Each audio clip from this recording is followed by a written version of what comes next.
ஒரு காயினுக்கு எப்போவுமே 2 சைட்ஸ் இருக்கிற மாதிரி ஒரு நிகழ்வு, ஒரு சூழ்நிலைக்கு 2 பக்க விளைவுகள் இருக்கும். இதில் வந்துட்டு 2 எக்ஸ்ட்ரீமிட்டிஸ் இருக்குது. இந்த 2 எக்ஸ்ட்ரீமிட்டிஸ் ஈதர் ஆர், அது அல்லது இது, ஆல் ஆர் நத்திங், சக்ஸஸ் அல்லது ஃபெயிலியர், இந்த மாதிரி எக்ஸ்ட்ரீமிட்டிஸ் நம்ம யோசிக்கிறது தான் வழக்கம். இதை நம்ம பிளாக் அண்ட் ஒயிட் திங்கிங்னு சொல்லுவோம். ஆங்ஸைட்டி, டிப்ரெஷன் போன்ற விஷயங்கள்லாம் இந்த வகையான திங்கிங்கில் தான் உயிர் பெறுது.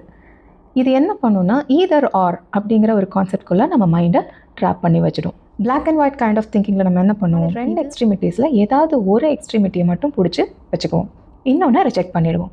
But life isn't built that வே.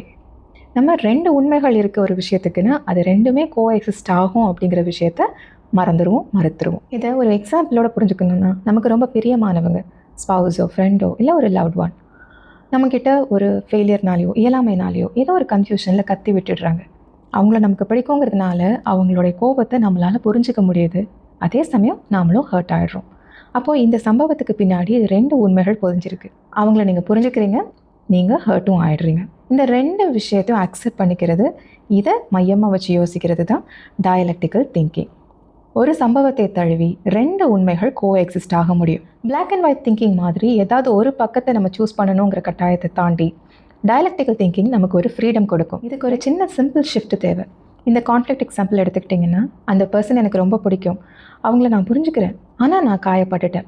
இப்படி இந்த விஷயத்தை ஸ்டேட் பண்ணுறதுக்கும், அவங்கள எனக்கு ரொம்ப பிடிக்கும் அண்ட் நானும் காயப்பட்டுட்டேன் அப்படின்னு ஸ்டேட் பண்ணுறதுக்கும் ஒரு கான்டெக்ஸ்ட் சேஞ்ச் உங்களுக்கு தெரியும். கான்டெக்ஸ்ட் சேஞ்ச் ஆகிறதுக்கு ஒரே காரணம் பட் அப்படிங்கிற வார்த்தை.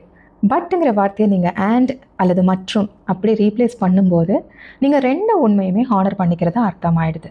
உங்களுக்கு சாதகமான ஒரு உண்மையை மட்டும் நீங்கள் எடுத்துக்கிட்டு இன்னொரு உண்மையை நீங்கள் துச்சமாக மதிக்க வேண்டிய கட்டாயம் அங்கே நிராகரிக்கப்படுது. 2 உண்மையை நீங்கள் அக்செப்ட் பண்ணிக்கும்போது உங்களுக்கு அங்கே ஆட்டோமேட்டிக்காக பீஸ் ஆஃப் மைண்ட் கிடச்சிரும். சில விஷயங்கள் தெளிவாக புரியும், நிறைய விஷயங்கள் காம்ப்ளிகேட் ஆகாது. ஸோ ரிஜெக்ஷன் இல்லாமல் ஒரு அக்செப்டன்ஸ் மூலமா நமக்கு ஒரு பீஸ் ஆஃப் மைண்ட் கிடைக்கிது, ஒரு பேலன்ஸ்ட் பெர்ஸ்பெக்டிவ் கிடைக்கிது, ரியாலிட்டி அக்செப்ட் பண்ணிக்க முடியுதுங்கும் போது டயலெக்டிக்கல் திங்கிங் ஒரு வரப்பிரசாதம் தான்.